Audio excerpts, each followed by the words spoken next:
Man, what really got me was seeing my wife getting all dolled up for her night out. She put on some sexy lingerie and stockings, took forever doing her makeup and hair, then threw on a dress I've never seen before. And to top it off, she slipped on some high heels that were new to me. I felt a mix of betrayal, jealousy, and anger bubbling up inside me. She was all dressed up for her boss, Mark Diamond, not for me. Making herself all hot and desirable for another dude while I was left in the dust. I was working my butt off to give her a great life and family. Everything was going great. Our sex life was awesome. Jessica was always there for me and never held back. She made me feel loved, so I had no reason not to trust her. After 20 years of marriage, I knew her inside out and never imagined she would cheat on me. Except for that one night last month at her work dinner, when her boss Mark Diamond, the head honcho at the law firm, was giving her more attention than I was comfortable with. And there was this smirk on her face that I couldn't ignore. So, I caught this dude checking me out after he danced with my wife. She gave me a little heads up about it, and for some reason, I just had a bad feeling that wouldn't go away.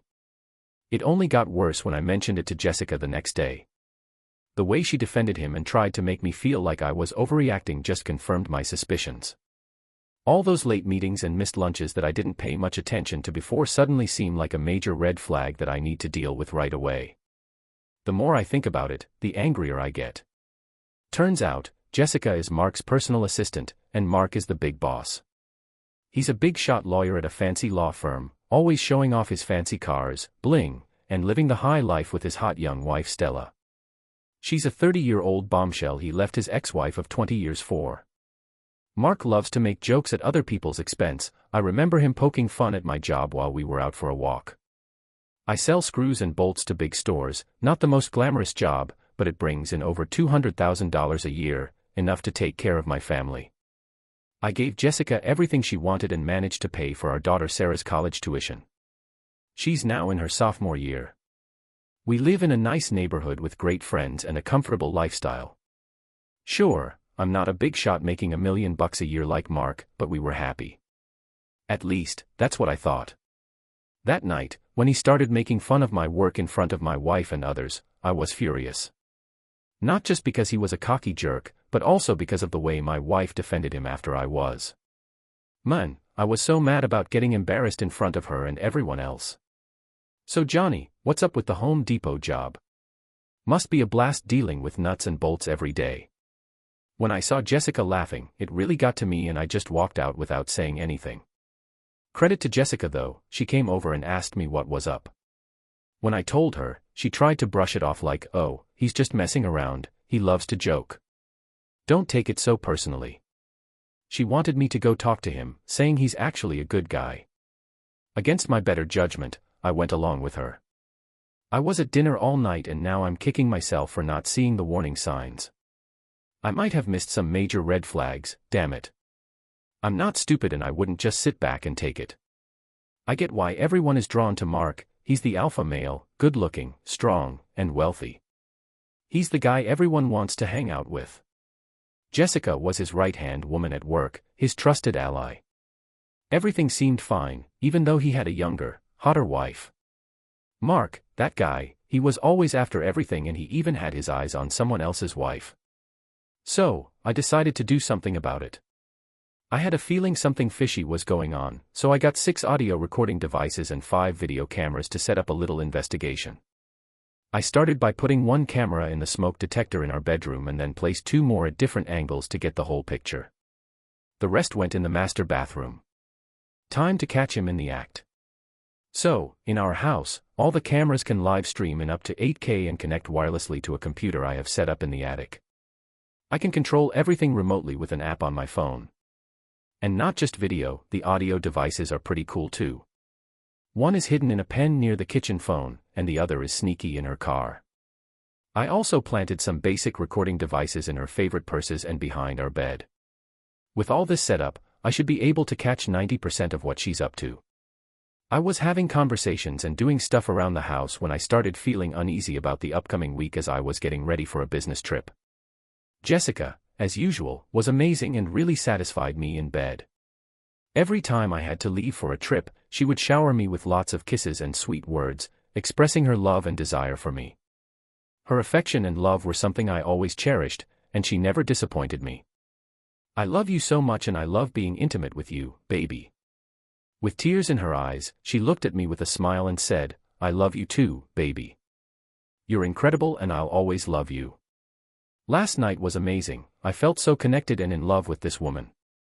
I was convinced she wouldn't cheat on me, almost gave up on my spying plan. Thankfully, I decided to leave things as they were and went on my 2-night trip this week. Wanted to give her some space in case anything went down. We said our goodbyes with a kiss and I left by 6 p.m. I was driving for 3 hours to get to the hotel, and during the trip, I couldn't help but think back on the last 6 months of trying to find a new job. Besides a couple of awkward moments with her boss trying to put me down, nothing really changed. But then I had a moment of clarity and realized I was just being dumb and paranoid. Once I finally got to the hotel, I checked in, went to my room, and kicked back on the big bed with my laptop. It only took a few minutes before I was checking my email for any work stuff and then clicked on. So, I was checking out the server in my attic to see what had been happening in the last 3 hours. I didn't think there would be much to see, but I needed to test the remote access system. I fast-forwarded the video to 3x speed until I spotted my wife in the bedroom. I slowed it back down to normal speed to enjoy watching my gorgeous, sexy wife making a phone call. But what I didn't expect was her conversation with Mark an hour after I had left. The video camera picked up the audio as I watched her lying on the bed talking to her boss. I could only hear her side of the conversation as I watched on. I watched and listened to the video message from my lover saying he's leaving and I'm here all by myself. He's free for 2 nights, when can you come over? Won't your wife wonder where you're going? Oh my God, this is amazing. Can you stay the night with me? I really want to wake up next to you. Yes, of course, I'm all yours, baby. What time will you be here? Okay, see you soon. I love you, baby. I was in shock. We just had the most intense lovemaking session. She came at least 4 times and told me she loved me. Now, an hour later, she's inviting him to spend the night. Who the hell is this woman? How can she claim to love me so much and then turn around and betray me? Is he coming over tonight? For the next hour, I watched as my supposedly loving wife got ready to meet her lover. I watched her shower, put on sexy lingerie, high heels, and makeup. After spending 30 minutes fixing her hair, it was both painful and oddly arousing to see. I always knew she had a wild side, but she never showed it to me. I felt a mix of anger and jealousy as I realized she was putting in all this effort for someone else. Hey, this is for Mark and not her loyal husband. It was just too much for me to believe. Did Mark really come over tonight, or was it just a mix-up? That question was quickly answered when the doorbell rang, and I saw Mark walk into my house and passionately kiss Jessica in front of the video camera in real time. I took a close-up of their kiss, which made me sick for the first time that night. Wow, baby, you look hot in that dress. I can't wait to take it off your sexy body and make love to you all night long, he said, looking at her. So, I was at Jessica's place and she had this big grin on her face. The way she was flirting with him really pissed me off, but it turned into pure agony when I saw her holding his hand and leading him into our bedroom. The pain got even worse as I watched her undress him, and he just stood there with that dumb smile on his face. He was a big dude with a ripped body and abs for days. I was seething with jealousy, rage, and anger, but at the same time, I couldn't help but be kinda impressed by the whole thing. After puking for the second time, I had to sit and listen to them go at it for the next hour. Just great. I knew my marriage was done and I shouldn't have let it get to me, but their talk was the worst part of the night. He initiated the conversation while they were cuddled up together, saying, "Your husband's away for a few nights, so you're mine for the next 2 days. I was so happy you could spend the night, baby. I've been wanting to wake up next to you for so long. I love being with you, Mark. Yes, I'll love having you all night long while hubby's off working his ass. What an idiot. Be good, Mark. I love him. So, if he's such a good guy, why are you letting me have sex with you, Mark? You're the hottest guy I know and I love our time together in bed, but we're both married. We should just enjoy the time we have without complicating things. You give me more love and affection than my wife or any other woman I've been with. It's more than just sex for me, I just love how you make me feel, Jessica. This part really hurt because the love he was supposed to have just for me, I now realize he shared with someone else. But I kept listening. So, I was watching them hug, kiss, and talk, and I couldn't help but wonder, Jessica, does your husband satisfy you as much as I do? He's a great lover and all, but he's just not like you. You do things to me that I can't even put into words. I was just sitting there feeling sad, hurt, and like I had lost something important. I had to switch off the computer because I couldn't bear to hear this betrayal happening in my own home and bed. After a few hours of tossing and turning with my anger, I realized that there was gonna be a whole lot of pain and revenge in my future. But when I got back home, everything was fine. It was like nothing had even happened, just pure love and respect. When I got back, Jessica greeted me with a big hug and lots of kisses like nothing had even happened. But instead of feeling the love I always felt for her, I was repulsed and cringed at her kisses. I did a good job pretending everything was normal, though. I gathered all the recordings and videos, made backups on the cloud, and created an encrypted file on my computer. Over the next 2 weeks, I made sure every moment Jessica spent with me was worth it. I kept her occupied and didn't let them have any free time. Hey, I had a chance for some quick or late night action. She even inquired about when my next trip was happening. It was obvious they wanted me out of the picture. One morning, I overheard their convo while she was driving to work. When will your husband be out of town again? I'm not sure, but I'll figure it out. It's gotta happen soon, baby. With this info, I planned a one-night trip to make sure he would be gone when I was. The plan was coming together. That same evening, while I was watching TV, my cheating wife asked, "Darling, when's your next trip?" Tried to keep my cool and said, "Sweetie, are you trying to ditch me? Do you have a side piece sneaking in when I'm not around?" I joked. She didn't miss a beat and didn't seem guilty at all. "Don't be ridiculous, I love having you around. I hope you don't have to go away too much." "Have your work trips been reduced?" she asked. "No, sorry babe, my job still makes me travel," I explained. "But I do have a meeting next Tuesday night and I'll be back Wednesday," she reassured me in a convincing tone. "I can't stand it when you leave, I wish you didn't have to travel like that. I miss you so much when you're gone." Then she came over, hugged me, kissed me deeply, and made me feel more love than I can put into words. But when I found out she was giving that same love to another man, I wanted to scream and throw her to the floor. But I kept my cool and went back to work like nothing happened, knowing that my plan would be put into action next week on Tuesday. I packed up for the trip, and Jessica and I had our final lovemaking session tonight. It's over between us. She gave me a great kiss before I left that night, and I couldn't help but wonder if she could see the sadness in my eyes when I looked at her for the last time. Her expression changed, and I wasn't sure what she was thinking. Instead of leaving town, I went back to my office, parked my car, and worked late at my desk like I always do. The few people who were there didn't question my arrival around 7:30. The security camera caught Mark entering my house and giving a tender kiss to my soon-to-be ex-wife. Once again, it was time to shine. I disabled the security camera using a phone app, then stashed my cell phone in a drawer so the GPS wouldn't track me on my trip. Quietly, I slipped out of the office, headed to the trunk of my car, and grabbed my fully charged electric bike. This bad boy could hit speeds of up to 30 miles per hour and go for 50 miles on a single charge. I threw on a black hoodie, made sure no one was watching, and took a 12-mile ride back home. My whole idea with the bike was to be low-key and undercover, and it worked like a charm. I snuck back home real quick, parked my bike out back, and snuck in through the sliding door I left open. I stood there all quiet like to make sure I wasn't caught, listening for any noise coming from the bedroom. Once I was sure I was in the clear, I grabbed the shotgun and bat I had stashed in the closet and brought them into the bedroom, leaning the shotgun against the wall outside. I grabbed the bat and opened the door to the candlelit room because they were so loud they didn't hear a thing or see a shadow. As I walked over to the bed, I didn't hesitate and gave him a good whack on the side of his head.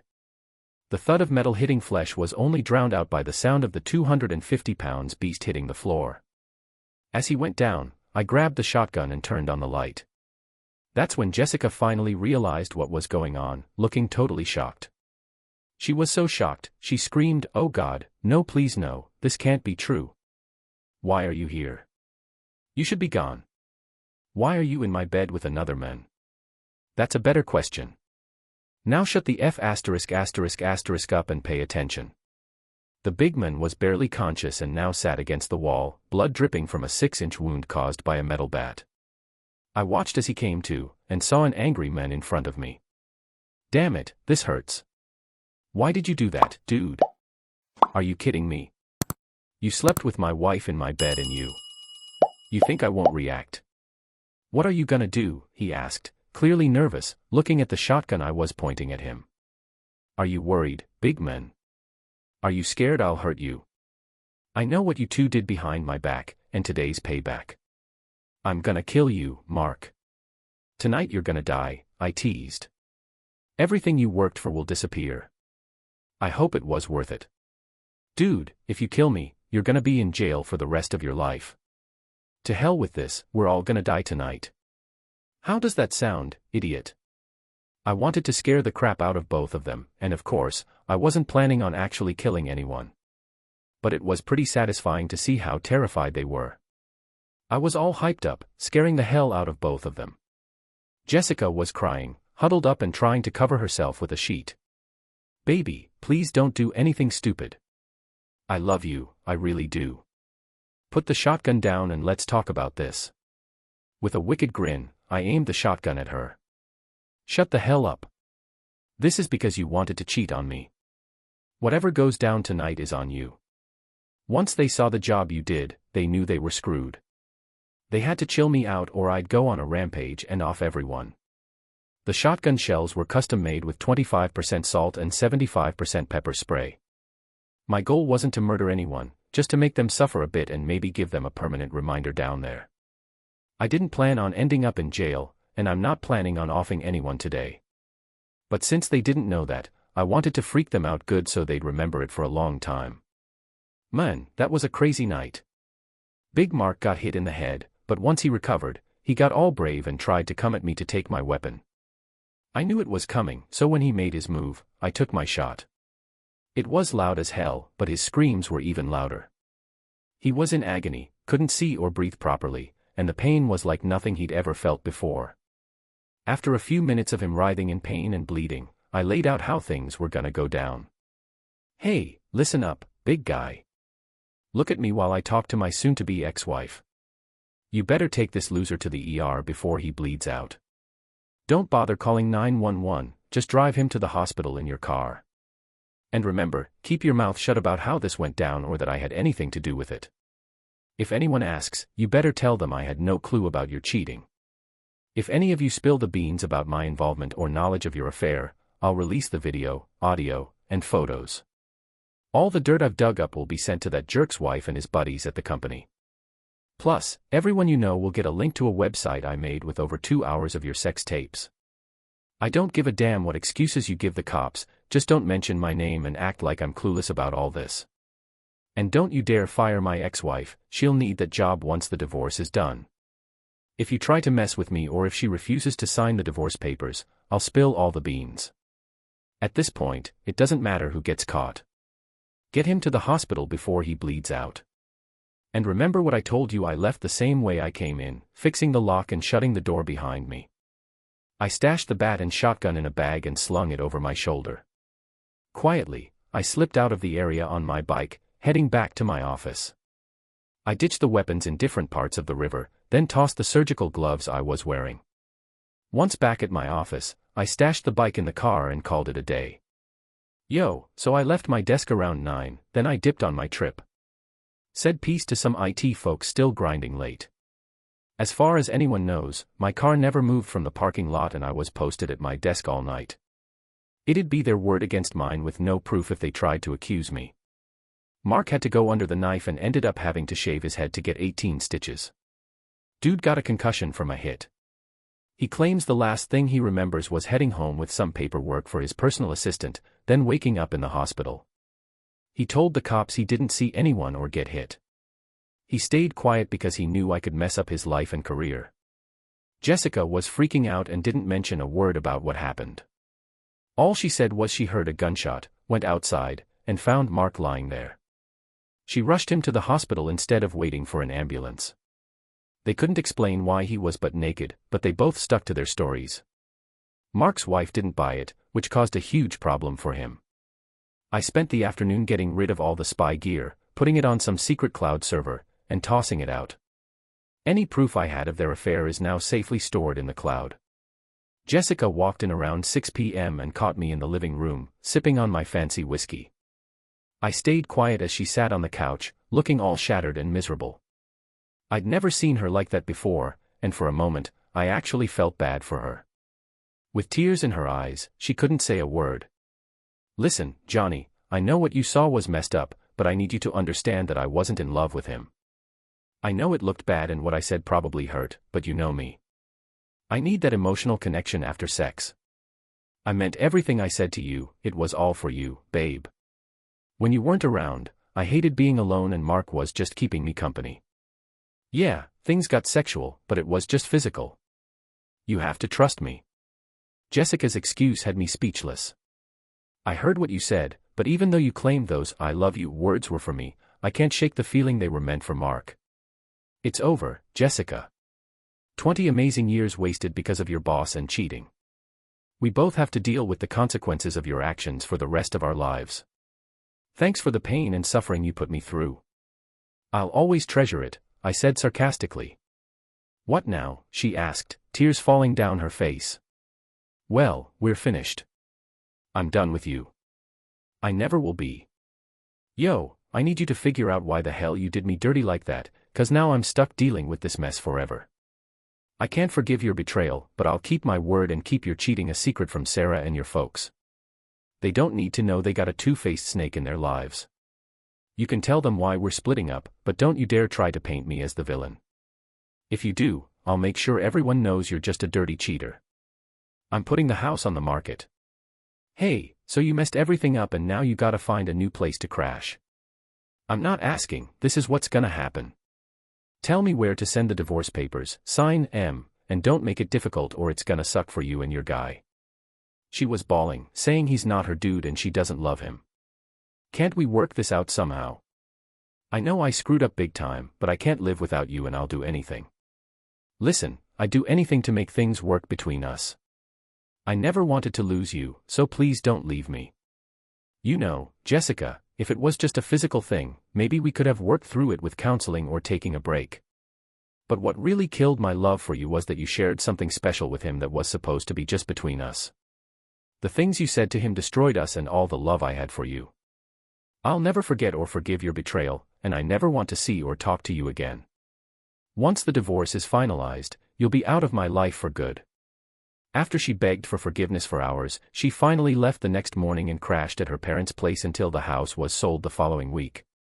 The cops grilled me and tried to make me confess, but I lawyered up and told them I wasn't saying anything without proof or a warrant. Since they had nothing on me and I had an alibi, they backed off.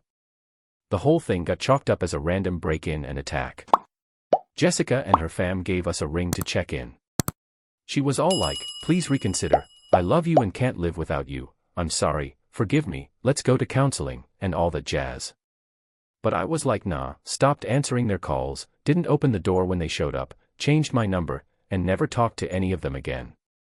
Yeah, it was tough being apart, but I just couldn't get over the fact that she cheated on me with another dude.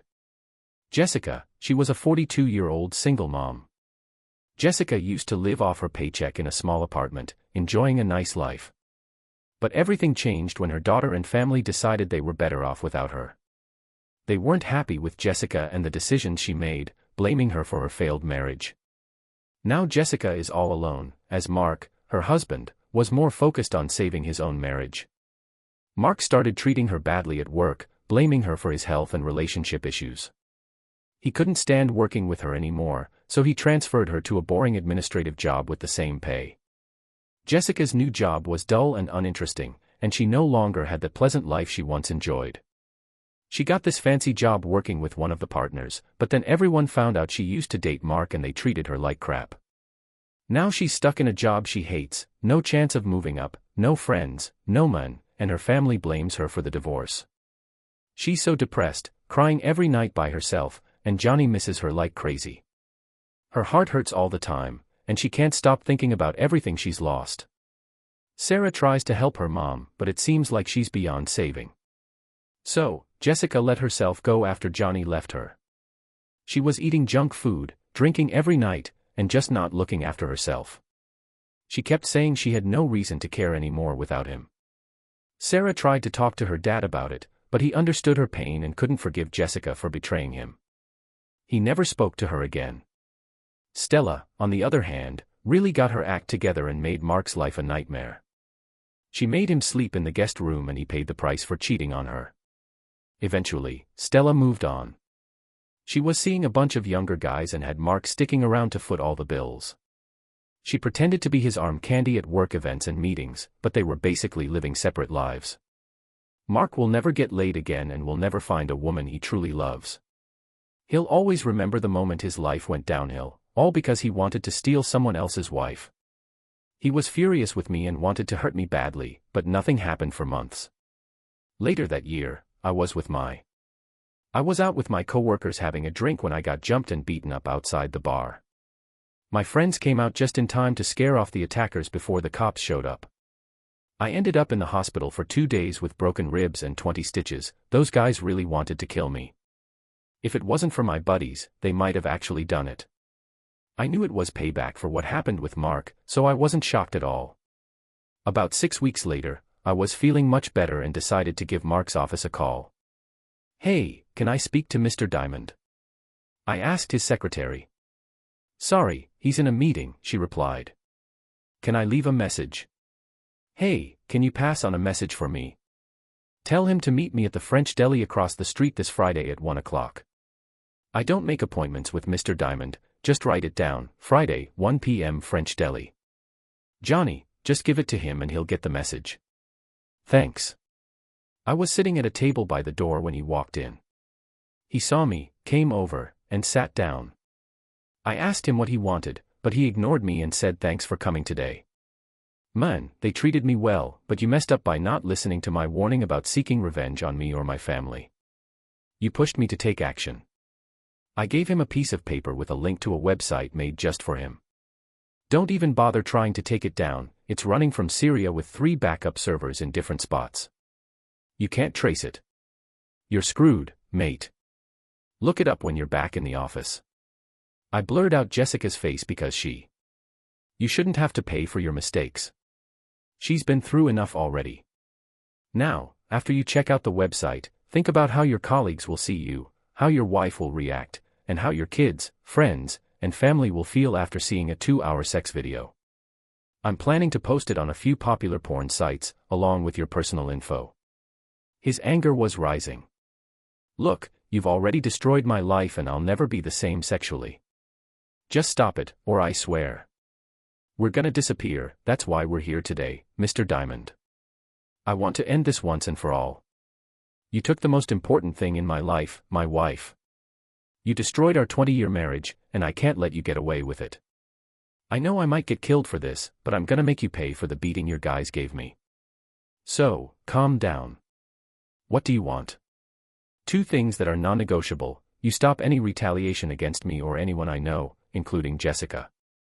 And you deposit $1 million into this account by the end of the... Listen up, if I don't see the funds in my account by 9 p.m. on Friday, I'm gonna have to take some serious action. I know your value and what I could potentially get from a lawsuit, so consider this small amount I'm asking for as a favor. But how can I trust you won't screw me over? I always keep my word, so you gotta trust me on this. And let me tell you, if you don't come through, this site is gonna blow up by Saturday morning. I hope you regret this for the rest of your life. Money ruined my happy marriage. We had to sell the house and split our stuff. Jessica got enough cash to live comfortably if she worked or found a new man. Mark made her keep working as part of our agreement, but they were never close after that. Jessica never got married again, hardly went on dates, and lived with the guilt of hurting both me and Mark.